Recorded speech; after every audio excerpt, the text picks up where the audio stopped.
everybody, and welcome to 2ZQ Hot Takes, where we discuss issues both big and small. I am your host, the very handsome Tim Kirk, and this time I'll be reading from my semi-autobiographical novel, I'm Just Making It Up As I Go Along, and Things Have Not Been Working Out As Well As I Intended, Chapter 4160. Structure, system, implementation. Express yourself. Use your imagination to express yourself. Don't be a boring, pedantic fuddy-duddy. The best advice I ever received was unsolicited, and it was a double negative. I was frustrated at being rejected from LGBT orgs.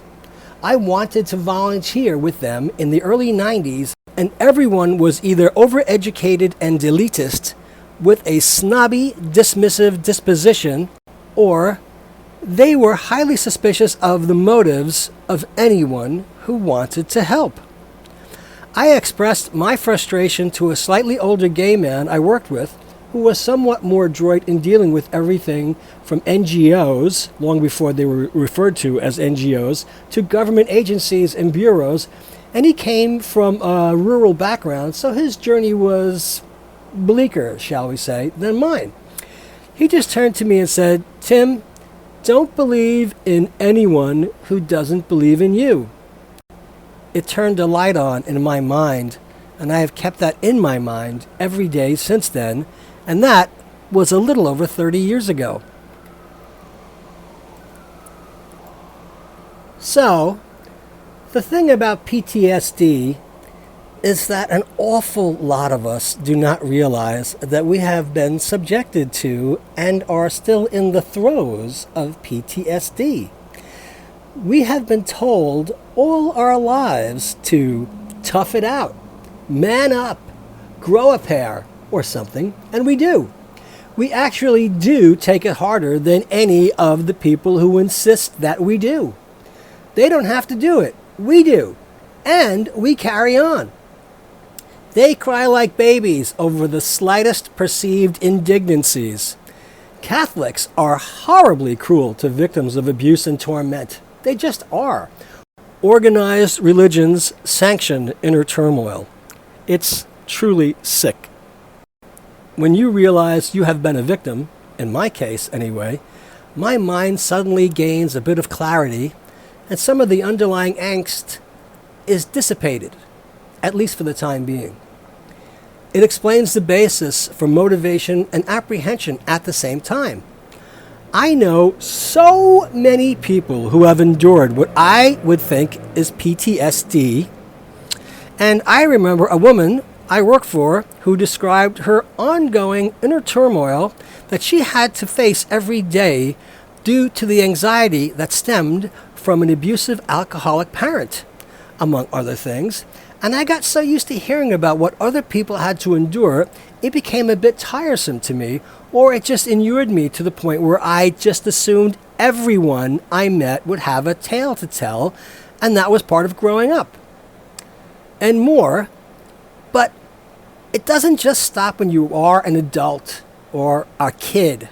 I hate to use that cliche, but if you, particularly like me, were in Manhattan on 9/11, it was one hell of a traumatic experience.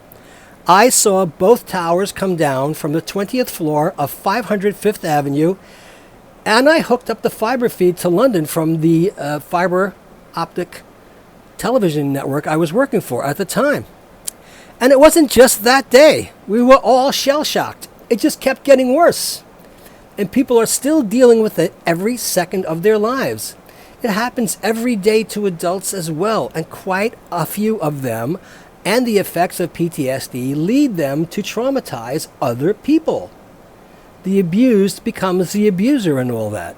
Substance abuse based on trauma leads to abuse, then substance abuse based trauma, and it is a vicious circle. And there is so much more. Mentally ill people with no control over violent temperaments. Crass, cold-hearted, cruel people who live to exploit others. Just being out, especially decades ago, was a blistering walk through a blast furnace each and every second of each and every day. One of the reasons gay bars were so vitally important, and the tragedy as to why so many are being lost now. We needed them. They were oases.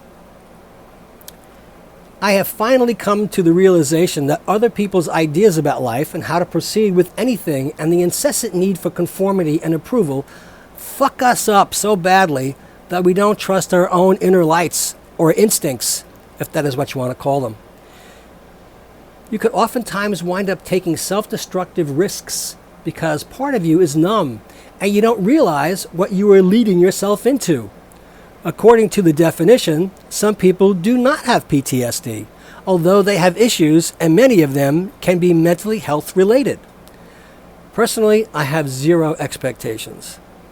I know that most of what people attribute to professional and financial success is due to relentless self-promotion, no matter what the actual success criteria. Ignore the glaring facts and just push yourself over any and everything to make a buck. Exploit any aspect of yourself, offensive, inoffensive, appealing, appalling, whatever, and just be relentless. Sooner or later, you'll get an audience who wants to pay to hear you speak or do whatever it is that sets you apart. After interviewing so many people for my podcast, I know that they represent a larger portion of the population with very many debilitating issues, and it becomes somewhat therapeutic to the interviewees to discuss their personal problems and difficulties, although they might not technically fit within the definition of PTSD. They are lingering problems that they are dealing with as they face their day-to-day struggle, and many of them are dealing with PTSD as members of the LGBT community. Some dealing with autoimmune disease, and some simultaneously dealing with substance abuse issues, and others dealing with physical abuse, and some with all three and other issues. Oh boy. So, if you exploit your own PTSD, you can become a motivational speaker or a life coach or something along those lines. You're a survivor. I say ahem because I have been conditioned to dismiss the huge amount of abuse and suffering people endure as part of the cost of doing business, or a rite of passage, or that's just life, to tough noogies. Pull yourself up by your bootstraps. You're a wimp. You're a wuss. You're a loser. You're a crybaby. Forget the trespass. Forget the intrusion, assault. Forget the cruelty. Forget the inhumanity. Forget the physical pain. Forget the fear. Forget the constant insecurity. Forget the nerves. Forget the physical, the emotional, and mental scars that will never heal. Tough shit. This is what people go through every single day.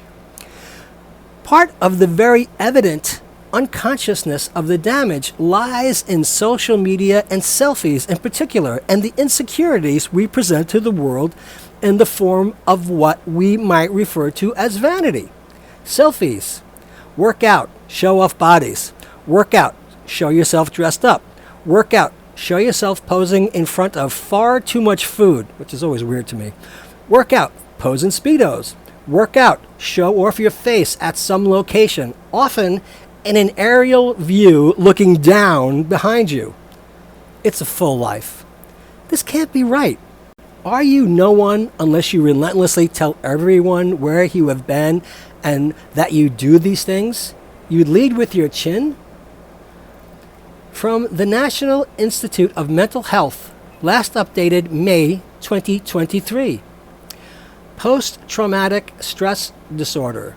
What is post-traumatic stress disorder? PTSD. Post-traumatic stress disorder, PTSD, is a disorder that develops in some people who have experienced a shocking, scary, or dangerous event. It is natural to feel afraid during and after a traumatic situation. Fear is part of the body's fight or flight response, which helps us avoid or respond to potential danger. People may experience a range of reactions after trauma, and most people recover from initial symptoms over time. Those who continue to experience problems may be diagnosed with PTSD. Who gets PTSD? Anyone can develop PTSD at any age.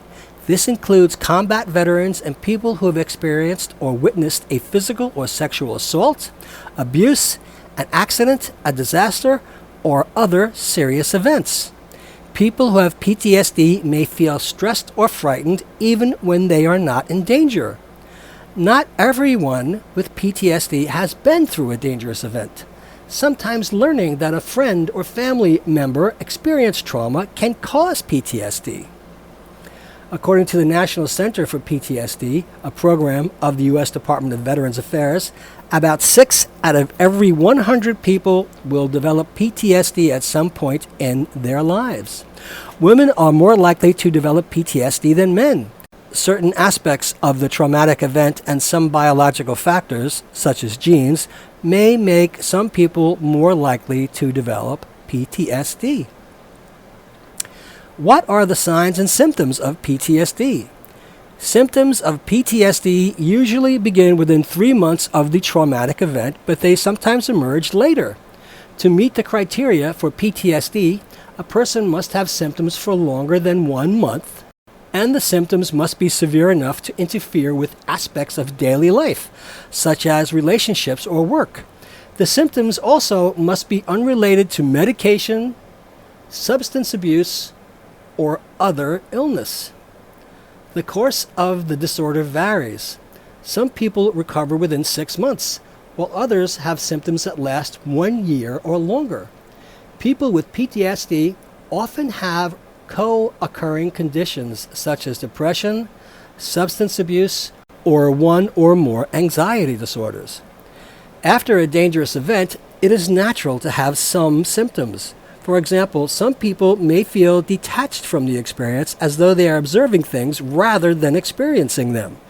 A mental health professional who has the experience helping people with PTSD, such as a psychiatrist, psychologist, or clinical social worker, can determine whether symptoms meet the criteria for PTSD. To be diagnosed with PTSD, an adult must have all of the following for at least 1 month. At least 1 re-experiencing symptom, at least 1 avoidance symptom, at least 2 arousal and reactivity symptoms, at least 2 cognition and mood symptoms. Re-experiencing symptoms include experiencing flashbacks, reliving the traumatic event, including physical symptoms such as a racing heart or sweating, having recurring memories or dreams related to the event, having distressing thoughts, experiencing physical signs of stress. Thoughts and feelings can trigger these symptoms, as can words, objects, or situations that are reminders of the event. Avoidance symptoms include staying away from places, events, or objects that are reminders of the traumatic experience. Avoiding thoughts or feelings related to the traumatic event. Avoidance symptoms may cause people to change their routines. For example, some people may avoid driving or riding in a car after a serious car accident. Arousal and reactivity symptoms include being easily startled, feeling tense, on guard, or on edge, having difficulty concentrating, having difficulty falling asleep or staying asleep, feeling irritable and having angry or aggressive outbursts, engaging in risky, reckless, or destructive behavior. Arousal symptoms are often constant. They can lead to feelings of stress and anger and may interfere with parts of daily life, such as sleeping, eating, or concentrating. Cognition and mood symptoms include having trouble remembering key features of the traumatic event, having negative thoughts about oneself or the world, having exaggerated feelings of blame directed toward oneself or others, having ongoing negative emotions such as fear, anger, guilt, or shame, losing interest in enjoyable activities, having feelings of social isolation, having difficulty feeling positive emotions such as happiness or satisfaction. Cognition and mood symptoms can begin or worsen after the traumatic event. They can lead to a person to feel detached from friends or family members. The risk factors for PTSD may include being exposed to previous traumatic experiences, particularly during childhood, getting hurt or seeing people hurt or killed, feeling horror, helplessness, or extreme fear, having little or no social support after the event, dealing with extra stress after the event, such as the loss of a loved one, pain and injury, or loss of a job or home, having a personal or family history of mental illness or substance abuse. Resilience factors that may reduce the likelihood of developing PTSD include seeking out support from friends, family, or support groups, learning to feel okay with one's actions in response to a traumatic event, having a coping strategy for getting through and learning from the traumatic event, being prepared and able to respond to upsetting events as they occur despite feeling the fear.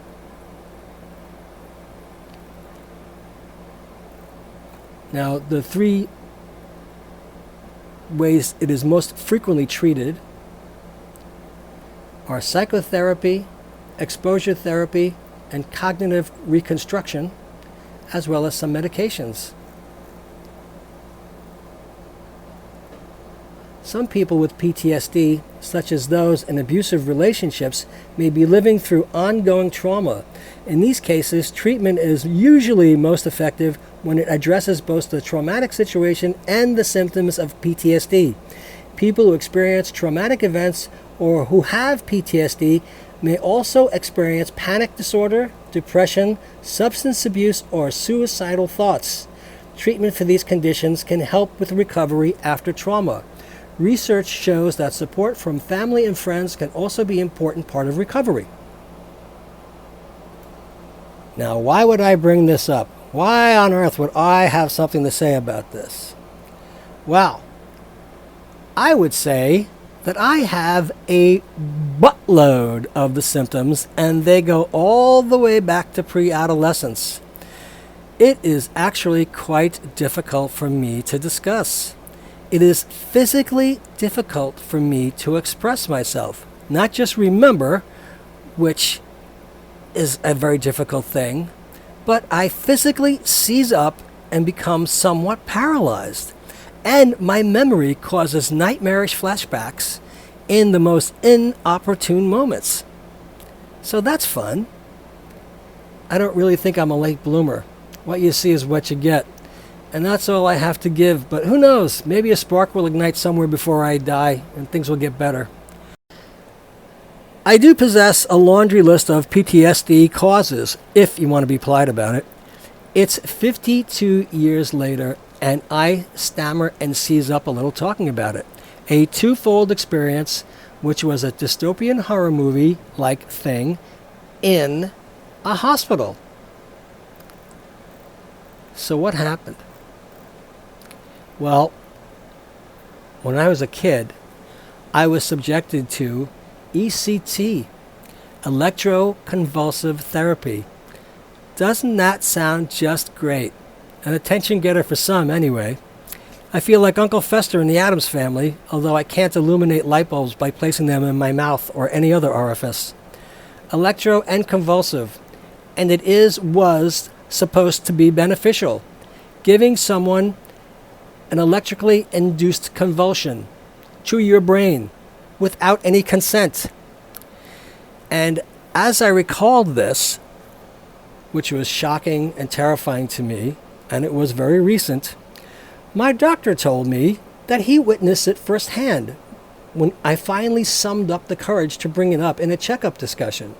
He told me that he witnessed it firsthand at another very well-known hospital, and that it's something that has been performed on forsaken adult men and women, but not normally to 11-year-old boys with sepsis of the left foot. At first, I thought it might have been my imagination or a planted memory, perhaps the result of a suggestible period of my life. After all, I did use an awful lot of acid, and once came to believe that I had a near-death experience where I went to hell and discovered that my soul was hellbound and I was beyond redemption, until I realized that I never had a near-death experience, up until that point anyway. And it was done to an 11-year-old in a hospital. And I had a surgeon who was on the fence about amputating my left foot. While I was in the hospital, the nearest large building was Creedmoor Psychiatric Hospital, and it was known as the place for insane people. I was terrified at night when I could see down through the window from my hospital room and look at the windows in Creedmoor and the wire bars in them and see the silhouettes of patients grabbing the bars and rocking back and forth until an attendant or two moved them away. But it was on every floor visible, and seeing so many mentally ill people locked up in the same place was deeply disturbing, to say the least. But what happened to me was I developed an infection in my left foot, and my left foot had grown to the size of about a watermelon. And it was very disturbing to both of my parents, and I needed to be hospitalized immediately after going to the doctor. So I was checked into a hospital, and I was put on IV, and I had my leg elevated, and I was in a ward for kids. Now, the kids ward, it was like pre-adolescent, adolescent ward, was full of primary colors and block letters and, slogans and mottos saying how well you're going to be, and everything was lighthearted, and it was happy talk, and it was all supposed to be geared toward making you feel better and distract your mind from the fact that you're in a hospital. And while I was there, I was treated with kid gloves and very beneficial, soft, gentle tones, and everything was reassuring. And what happened was,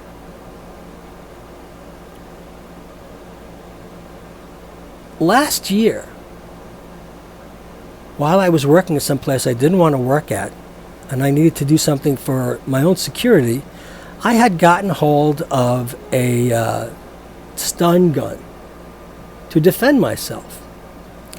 And I was showing how it worked to people I worked with, and it went off, and it made that crackling sound that you would associate with a stun gun. And I had held it in my hand outside the business I was standing outside of, and the proprietor of the business next door saw it in my hand, and he said, "Yeah, stick him in the face, get him in the face." And that seemed to have triggered some sort of memory within inside me, because as he said that, I had some sort of seizure where I just froze. And I just couldn't move. And I pulled myself together after a few minutes. And then I went to sleep that night. And the next morning, I woke up in bed, and I seemed to have had some sort of waking nightmare as I woke up. And I started recalling this experience. And I was laying in bed, and I remember looking up to the ceiling, and all I could see was a very cinematic experience. It was like I was looking at something black in slow motion, and it was like a giant mirror that had been smashed was all coming back together again in slow motion, in reverse. And most of the shards came back in place with the pieces, but I'd say between 20 and 30% were still missing at that point.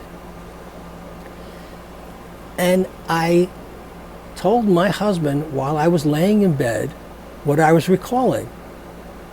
And I was saying it devoid of emotion, and I was looking up almost like I was in a trance. I probably was in a trance.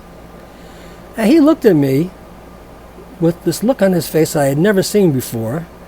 And he went into our living room, and he sat down at the computer in the living room, and he looked up the hospital that I was in and the time, and it turns out that someone did a FOIA request, and they found out that what I said actually took place.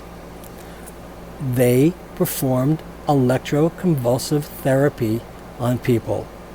Now, I wasn't listed in this FOIA request, but it turns out that virtually none of the people requested to be electroshocked. And the memory was staggeringly seizing. I couldn't move. I couldn't do anything. I was paralyzed. And bits and pieces of it come back to me. And it's like these little bits and pieces of a mirror or long shards of a mirror. They all reassemble. And every time I think of it, I'm paralyzed. And it turns out that while I was going to different types of tests, and I was being psychologically evaluated by a non-stop series of doctors, because they were on the edge of thinking about whether or not they were going to remove my foot. And what happened was I was being treated with kid gloves by all the staff in the hospital. I got a lot of happy talk. I was being taken on a gurney to radiology and all different types of tests. And everybody was giving me happy talk. Everyone was saying, we're going to get you well, and everyone was kind, and everyone was gentle, and everyone was nice. And wherever I went was a very comfortable, reassuring, calming, serene part of the hospital where all these tests were being performed. And I remember sitting in my bed and doctors showing up, sitting there with clipboards and asking me series of questions after questions after questions. And I didn't realize I was being psychologically evaluated all this time, as well as them trying to deduce what the cause of what was eventually a sepsis, they called a cellulitis of the left foot, really was.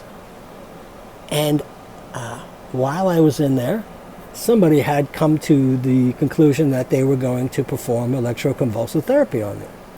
Now, I was 11 years old, as far as I remember, and I was a grown kid, a big kid. It wasn't a little kid. And every single time I'd been taken to any testing, I was on a hospital gurney, which is like a hospital bed, and I wasn't strapped down or anything. They knew I wasn't going to fall off. I wouldn't, just jump up and leap up. I didn't want to do any of those things anyway. Plus, I had IV in my arm, and my leg was elevated, and there was no chance that I was going to fall or decide to get up or do anything rash. So I had all this experiences, and everybody was very nice to me, and I was returned to my hospital room. And one day, out of the 11 or 12 days I spent in the hospital, 2 attendants came to the hospital room, and they were very cold, and they were unfriendly, and they avoided eye contact, and they took me off of my bed onto a gurney, and they strapped me down. And I was surprised at how dehumanized I felt, and how little contact they had with me, and that they didn't want to engage with me. And I kept on telling them, you don't have to strap me down. I'm a big kid. I'm not going to fall. And they didn't listen to me. They ignored me, and they looked straight ahead. And they put me in the elevator to go to wherever I was going, and I had been to a number of different departments in the hospital in the same elevator. But when we got off the elevator, this was like Jacob's ladder. This was horrifying.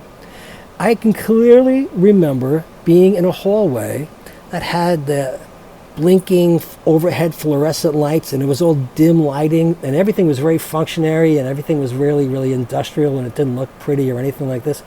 And there was a series of stretchers with people on them outside of this area. And they put me in this room, and there were other people in the room with me. And I kept on telling everybody, you've made a mistake. You've got the wrong guy. I'm not this person. And no one would listen to me, and no one treated me like a human being, and no one would acknowledge me or dignify my existence. And when they finally put me on this bed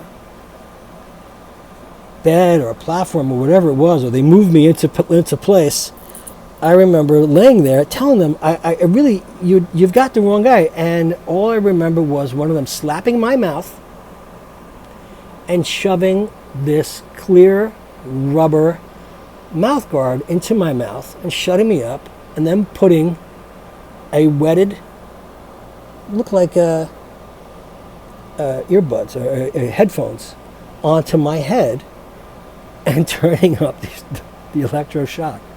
And it happened over and over again. And I couldn't believe it. I mean, I was being shocked. I was being shocked, and then all I remember was seeing the dead-eyed faces of all these forsaken middle-aged men and women who it had happened to them. And I was the only kid. I was the only kid. And I couldn't believe this was happening to me. And I was also stunned that I was, I just received electroshock therapy. I was actually shocked. And I'm convinced now that it was because of the psychological evaluations decided that I was gay, and they were going to do some gay aversion therapy and shock me. Maybe shock the queer out of me. So I was brought back to my hospital room. And the thing I also have to remember is all that day, during the day, before these guys came to get me, the nurses kept on making sure to tell me to go to the bathroom.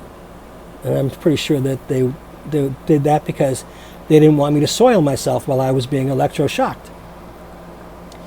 And when I got back, they glossed over my experience, and I wasn't treated with the same tender, loving care and affection that I received. They were nicer later, but at first it was cold and distant and very clinical. And then it happened again. And it happened again. And I had at least 3 or 4 occasions where I had experienced electroconvulsive therapy. And I wasn't even an adolescent. I was 11. And the only reason I still have my foot is because my dear sweet mother was in the hospital room with me, and my cranky doctor who threatened to operate, and I didn't quite understand that he was going to remove my foot. I thought he was going to just cut open my foot and slice it open and remove the pus, because I was a little kid.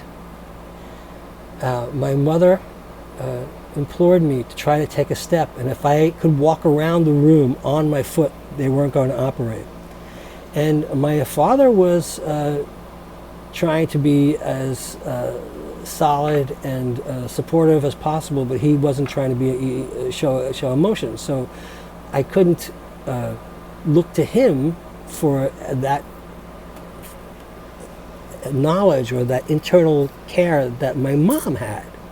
When I saw that look on my mother's face and I heard the tone in her voice, I realized how serious it was. So I somehow managed to walk around the room, and the doctor decided not to. And soon after that, I was released from the hospital several days later. And it turns out that these doctors also had a girl who was my age who had the exact same thing. And they were tracking us against each other. And we both started getting better at the same time after getting it at the same time. And we both managed to eventually lose the crutches and walk on our feet again. And I go back to the doctor, and everything eventually was fine. But I received electroshock therapy. Now, the thing about this is when I had this, I didn't realize what was going on. I didn't know that that was electroshock therapy. And I suppressed this memory and this knowledge and this experience for over 50 years. And when it came back to me, because of that prompting, because of testing out the stun gun that I was hoping to never use to defend myself, I was so shocked, and I was so paralyzed, and I was so freaked out that when I went to my doctor to talk about this, I was really afraid that he was going to dismiss what I was saying, or tell me that I might have been mistaken, or that it could have been a suggested memory or a planted memory. But no, he did not say that at all. He said, what you're saying is accurate and true. You really did experience this. I know. I experienced it firsthand at Bellevue Hospital. You did go through this. It's a standard procedure, and they do it to people against their will. And I was just so grateful that he told me the truth and he affirmed this. And I don't think my parents knew that this happened to me. Or if they did, I think they went along with what the doctors had suggested because that was a standard procedure, or that was the conventional wisdom of the time. So I'm not angry at anybody for doing this. I was just grateful for having the knowledge that this actually did happen and it wasn't my imagination. And it relieved a tremendous amount of internal anxiety. It comes up, but the entire idea of this as something that I had blocked out of my mind, and all the other tension and anxiety and angst that resulted from this was now attributable to this experience.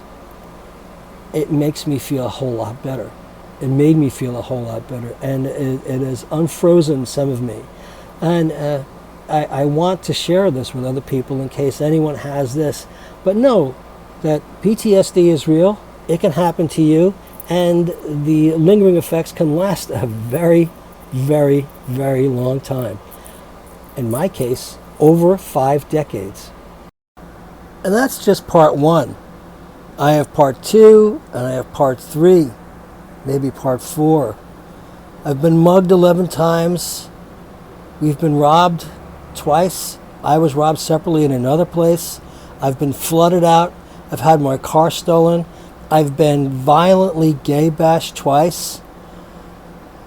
And I've had a lot of personal damage, physical damage. And it sucks. So there's obviously more to come.